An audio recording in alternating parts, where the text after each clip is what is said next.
My name is Andrew. And let me tell you this, when your wife finally admits she slept with her ex-boyfriend, after you've tracked her location through the Tesla you bought for her, there's only one thing left to do. Hand her the bill for the business loan she owes you and walk out of the marriage without looking back. Stephanie and I had been married for 8 years when the truth came out. She admitted she'd been spending her afternoons at her ex's apartment, and when she finally whispered that she had slept with him, something inside me just shut off. Stephanie and I met when I was 29 and she was 27. I was building a career as a commercial real estate developer, which meant long hours, business dinners, and constant networking. Stephanie worked in retail management. It was stable work, but I could tell she wanted more money, more status, more excitement. We first crossed paths at a mutual friend's housewarming party. We clicked right away. The chemistry was instant, and we convinced ourselves we were alike, both ambitious, both hungry to build something better. We started dating seriously only a few weeks later, and everything moved fast after that. Within a year, we were living together. 2 years in, I proposed. The wedding was beautiful, family, friends, smiles, promises. Afterward, we settled into what looked like an everyday married life. We bought a townhouse in suburban Denver, decorated it together, and planned a future. From the outside, we looked like a couple on the rise. The first few years of our marriage were very good. We were both focused on our careers and worked hard, but we always supported each other's goals. On weekends, we would spend time together. We also had an active social life, often going out with other couples and building friendships together. It really felt like we were living the perfect life. Stephanie had always been entrepreneurial. Even early in our marriage, she would talk about starting her own business someday. Her dream was to open a boutique clothing store. She would spend evenings researching business ideas, studying how small shops operated, and evaluating possible locations. It was apparent she was passionate about it, but she simply didn't have the money to get started. Around the 4th year of our marriage, after we finally reached a comfortable level of financial stability, Stephanie decided to pursue her dream. She found a retail space she loved, put together a detailed business plan, and did everything she needed to do, except one thing. She didn't have enough funding. Banks weren't willing to give a loan to someone starting a business for the first time, especially since she didn't have much collateral. Every meeting ended the same way. "We're sorry, we can't approve this at the moment." Stephanie grew increasingly frustrated as her dream was delayed simply because she didn't have the capital. That was when I offered to loan her $50,000 to launch the business. I had the money available for my real estate investments, and I genuinely believed in her vision. I wanted her to succeed, not just for her sake, but for ours. Her success felt like it would be a victory for both of us. We decided to do everything properly.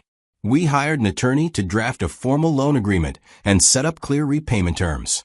We didn't want it to feel like a gift or a handout. It was a real business loan, even though it was between husband and wife. Stephanie was thankful and excited. She used the money to secure the shop space, buy inventory, and cover the first few months of operating expenses. About 6 months after I gave her the loan, she officially opened her boutique. Running the business took a huge amount of time and energy. Stephanie worked extremely long hours trying to get everything off the ground. She would open the shop early in the morning, stay until late at night, and spend weekends organizing inventory or helping customers. She was completely committed to making the boutique a success. I supported her as much as I could. I understood new businesses demanded almost nonstop effort. I encouraged her, gave her business advice when she wanted it, and used my own connections to help her whenever possible. But the long hours took a toll on us. I was working long days in real estate, and she was working long days at the boutique. We started seeing each other less and less. Most days, our only time together was a short conversation in the morning and a tired goodnight at the end of the day. We were both chasing our goals, but slowly drifting apart without realizing it. Over time, it was hard to point to a single moment when it started. Our marriage began to fall apart. At first, it was minor disagreements. But then the arguments became more frequent, louder, and more emotional. Most of them were about the same things: trust and communication. Stephanie changed. She became highly protective of her phone. When someone called her, she would step into another room to answer. And whenever she texted, she tilted the screen away so I couldn't see anything. It didn't feel like normal privacy anymore. It felt intentional. Whenever I asked simple, normal questions, she got defensive right away. She accused me of being controlling, jealous, or insecure. A harmless question could turn into a whole argument about trust, boundaries, and my behavior. I started to feel that Stephanie might be having something outside. She never fully got over her ex-boyfriend, Jeremy, before we got married. She had dated him for about 2 years before meeting me. Their relationship ended maybe 6 months before she and I started dating. She mentioned him a few times early in our relationship, but it always seemed casual, not emotional. But now, with her new secretive behavior, I began to wonder if some guy had slipped back into her life. The way she acted with her phone, the vague answers, the way she suddenly didn't want to talk about her past anymore. When his name came up, she tensed. When conversations veered toward her exes, she changed the subject immediately. It wasn't proof, but it was enough to make me suspicious. My job didn't help the situation. I was handling several development projects at once, working 60 hours a week, and coming home exhausted every night. I barely had the energy to think straight, let alone quietly investigate anything. Still, I tried to save our marriage. I suggested couples counseling, hoping a neutral third party might help us talk. I planned date nights and did things together like we used to. I tried approaching our communication problems calmly. But Stephanie always refused counseling. She insisted we didn't need outside help, that our issues were normal, and that I was overreacting. She said I made small things bigger than they needed to be. For months, the same pattern continued. The distance between us grew, the arguments increased, my suspicions deepened, and every concern I raised was shut down or dismissed by her. Then one Thursday afternoon, something unexpected happened. I finished a meeting earlier than planned and decided to come home instead of returning to the office. I walked into the house around 3 o'clock, hours earlier than usual. The house was empty. Stephanie's car wasn't in the garage. On its own, that wasn't strange. She could have been at her shop or running errands. But when I called the shop, the representative told me she had left for home because she felt sick. I waited, did a little work on my laptop, called her, no answer, texted her, no reply. She finally came through the door around 8 that night, acting completely normal, like nothing unusual had happened. I asked where she'd been. She gave the same explanation she always gave whenever she disappeared. I was at Rachel's place. We were hanging out, and I lost track of time. Rachel is her best friend. I had met her a couple of times. But this time, something about the excuse didn't make sense, but I didn't push. I just nodded, pretending to believe her. After dinner, she went to the bedroom to shower and said she was tired. While she was occupied, I walked quietly into the garage. While I was standing there, I remembered that the Tesla Model 3 I had bought her a year earlier had full GPS tracking and detailed trip logs, features I had set up myself. I had full access to everything. Every route, every stop, every timestamp. I opened the Tesla app, went to the trip history, and pulled up the driving record for that day. The truth was in front of me immediately. She hadn't been at Rachel's place at all because I knew Rachel's address. Stephanie had asked me to pick her up from there when her old car broke down many months ago. The vehicle had been parked from about 1:30 p.m. to 7:45 p.m. at an address I didn't recognize, an apartment building across town. A location she had never once mentioned.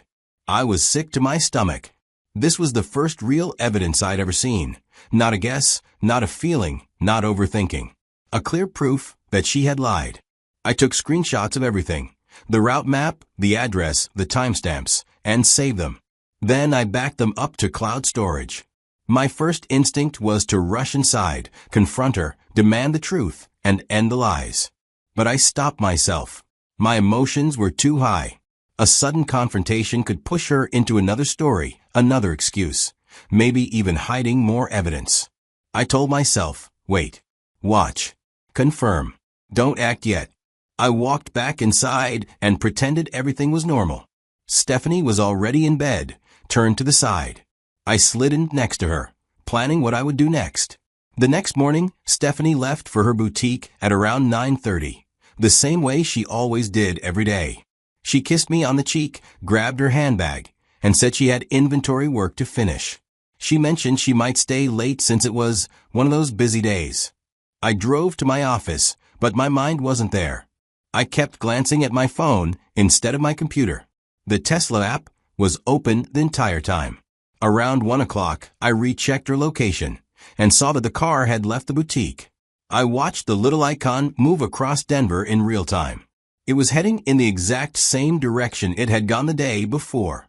Then the car stopped at the exact same address. She was at the same friend Rachel's house she told me about. This wasn't a one-time thing anymore. It wasn't bad timing or a coincidence. It was a pattern, and the beginning of proof. I stood up from my desk, grabbed my keys, and told my assistant I had an emergency. I didn't explain, and he didn't ask. I drove across town, using the app's GPS to guide me straight there. 20 minutes later, I turned onto a quiet residential street.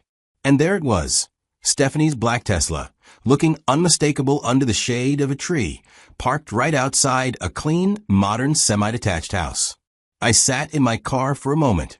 I needed to steady myself before stepping into whatever waited behind those walls. I knew that once I confirmed the truth, I could never go back to how things were.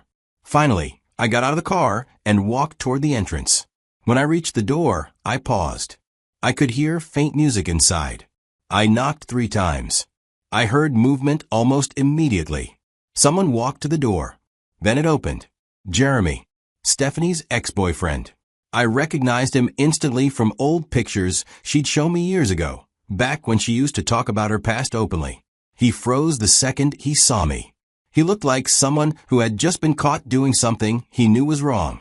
His mouth opened a little, but no sound came out. Oddly, I felt calm. I asked him directly, "Where's my wife?" "I want to see her." He stuttered. I don't know what you're talking about." "Nobody's here." I pointed toward the street. "Her car is parked right there. I watched her drive here. I know she's inside." His panic grew instantly. His eyes darted back into the house, then at me, then back inside again. It was the look of someone trapped, someone deciding whether to lie harder or run. Then he made his choice. He stepped back, telling me to go away, and slammed the door shut. Hard. I heard the lock click immediately afterward. I stood there, staring at the closed door. The drama told me everything I needed to know. Stephanie was inside with him, and they were both so terrified of being caught that their only reaction was to hide like guilty teenagers. I didn't knock again. I didn't raise my voice or make a scene. I simply turned around and walked back to my car. When I sat down behind the wheel, I just stared ahead, trying to absorb what had happened. I had suspected this for months, but now I had undeniable proof. My wife was having an affair, she had lied to me again and again, and I had just had the door slammed in my face by the man she was cheating with. I drove home feeling completely numb, uncertain about what I had to do next, that I got home and waited. I sat alone in the living room, thinking about how 8 years of marriage could fall apart in a single day. Stephanie walked in around 7:30. She tried to act normal, keys on the table, purse on the chair, but I could see how nervous she was. Her eyes wouldn't meet mine for more than a second. When she opened her mouth to speak, I didn't let her. I asked, calmly but directly, "Is your ex's place the same place you went yesterday?" "The place you told me was Rachel's house." Her whole body went still. She knew that question was coming. The silence between us grew heavy. I could see her thinking hard, trying to figure out how to wiggle herself out of this situation. I raised my voice, sharper this time. "Answer me." She flinched like I'd slapped her. Then she said quietly, without looking up, "Yes." That one word was enough. It confirmed everything. The lies, the excuses, the secret visits to Jeremy's apartment. But I needed the final piece, even though I already knew the answer. "Did you sleep with him?" Her eyes filled with tears. When she spoke, her voice was small and broken. I slept with him. You would think hearing that would crush me. Anger, heartbreak, something explosive. But I felt none of that, just a cold, heavy certainty. We were finished. I said as calmly as I could, "Congratulations. Here's your $50,000 love bill. The loan is due. You'll be hearing from my lawyer." Her mouth fell open. She looked from the paper to me, trying to catch up. "I am so sorry. You can't just." But I was already done. I walked to the bedroom and started packing a bag. I didn't argue. I didn't defend my choice. I didn't ask for more details. 8 years or not, I was finished with explanations, excuses, and betrayal. Stephanie followed me around the room, crying and talking nonstop. "It was a mistake. I was confused. You're throwing everything away." I didn't answer a single word. I zipped up my bag, walked past her, and left the house. That night, I checked into a hotel. I needed space, silence, and a room where the air didn't feel heavy with lies. The next morning, I called my attorney, the one who usually handled my real estate deals. I trusted him, so I asked if he knew a good lawyer who specialized in divorce cases. He gave me a recommendation, and I scheduled an emergency appointment for that same afternoon. I met the divorce attorney in his downtown office. I sat down and explained everything from the beginning, the lies, the affair, the loan, and how things had fallen apart. After listening carefully, the attorney pointed out that the business loan had nothing to do with the divorce. Because Stephanie had signed a formal loan agreement, it was legally binding. That meant she owed the money, no matter what happened between us personally. He advised me to take 2 steps at the same time. 1, file for divorce immediately, and 2, start the legal process of collecting the loan. I agreed right away. I wanted both things moving forward as quickly as possible, with no more delays or excuses. He assured me he would begin preparing everything. Over the next several days, he put together a complete divorce petition. It included all the details of our marriage, a list of our assets, and a clear explanation of how the marriage had broken down. He also added the loan agreement and the bank records showing the $50,000 transfer to Stephanie's business account. He then prepared a formal demand letter for repayment of the loan. Before taking the matter to court, the law required that Stephanie be given a chance to repay the debt voluntarily. The letter served as an official notice that repayment was expected. About a week after I had moved out of the house, the attorney finished everything. The divorce petition and the loan demand letter were ready to be given to her. I decided to hand the documents to Stephanie myself. I needed her to see that I was absolutely serious, that this wasn't an argument or a warning. This was the end. I went to the house on a Tuesday evening. Stephanie was home and seemed hopeful, almost relieved to see me. It was obvious she expected a conversation about reconciliation.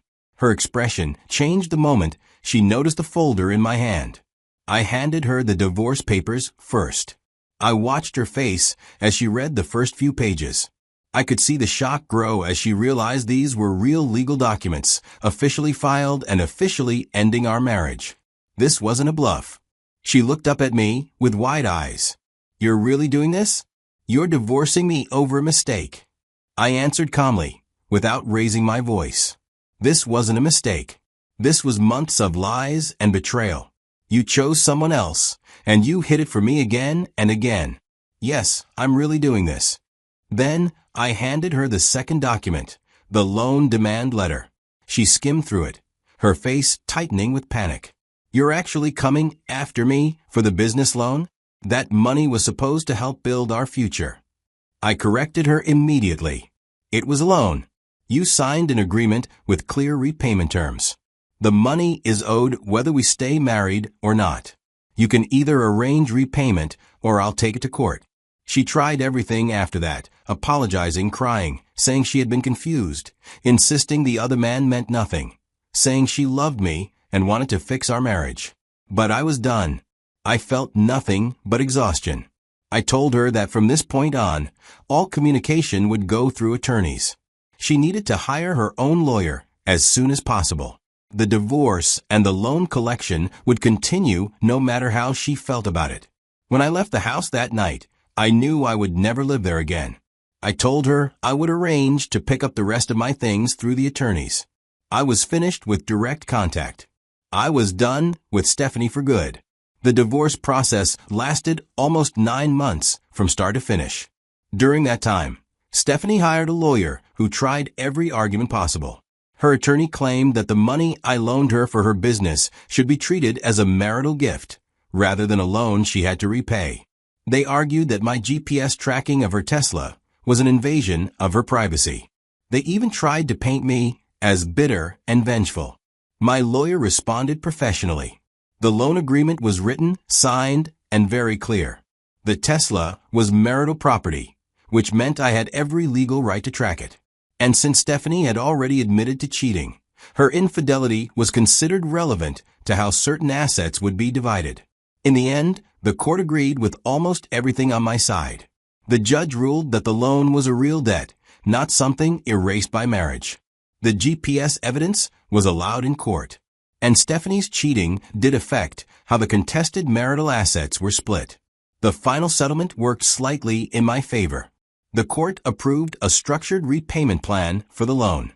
Stephanie would have to make monthly payments for several years until the full amount and interest was paid back. It wasn't the perfect outcome, but it was far better than nothing. And if she ever refused to pay, the court could enforce it through wage garnishment. The divorce officially ended on a gloomy Wednesday in March. I signed the last set of papers, handed them to the clerk, and walked out. Stephanie tried to speak to me in the courthouse hallway afterward. She stepped forward with tears in her eyes, like she wanted one last chance to explain or apologize. I didn't say a word. I simply turned away and kept walking. I was finished. She had destroyed every chance at trust, connection, or respect. To me, she had become nothing more than someone from my past, a person who still owed me money. Now, looking back almost 18 months after finding her at Jeremy's apartment, and a full year after the divorce was finalized, I see everything with more clarity. I learned that technology can reveal the truth that suspicion alone can't prove. Tracking her Tesla showed me exactly where she was going and what she was doing. Without that data, I might still be doubting myself. I learned that business deals between spouses should never be casual. The lawyer-prepared loan agreement with clear repayment terms ultimately protected me financially. Treating the loan like a real business transaction, not just a favor, made it enforceable in court. I learned that staying calm is more potent than yelling. My quiet reaction when she admitted everything made it clear the relationship was over. Sometimes silence says more than shouting ever could. I learned that cheating usually exposes problems that were already there. Stephanie and I had been drifting apart for years. The affair with Jeremy wasn't the cause of our marriage failing. It was a symptom of a relationship that had already died. Most importantly, I learned that some betrayals end things permanently. Her constant lying, combined with cheating with her ex-boyfriend, destroyed any chance of repair. Walking away immediately was healthier than trying to rebuild something that was already broken. Some people told me I was being harsh by insisting she repay the loan while we were divorcing. They thought going after the money made me cold. But the loan was a real business deal. It was money I gave her with a written promise she would pay it back. Her cheating didn't erase the debt. She used that money to build a business that she still benefits from today. She still owes it, simple as that. Others agreed completely with how I handled the situation. They said she broke the marriage and broke the business agreement, so holding her accountable for both was fair. They said that staying calm and being methodical would protect me in the long run. Today, I am entirely at peace with everything I did. Leaving as soon as I confirmed the truth was the right choice. Having the loan properly documented saved me financially. Using technology to verify my suspicions was reasonable given the circumstances. I don't feel happy about her struggles, and I don't wish her harm. I simply feel nothing. She's a chapter of my life that's closed, someone who still owes me money and nothing more. If you were in my position, what would you have done? And while you're at it, like and share this with someone who might need to hear it.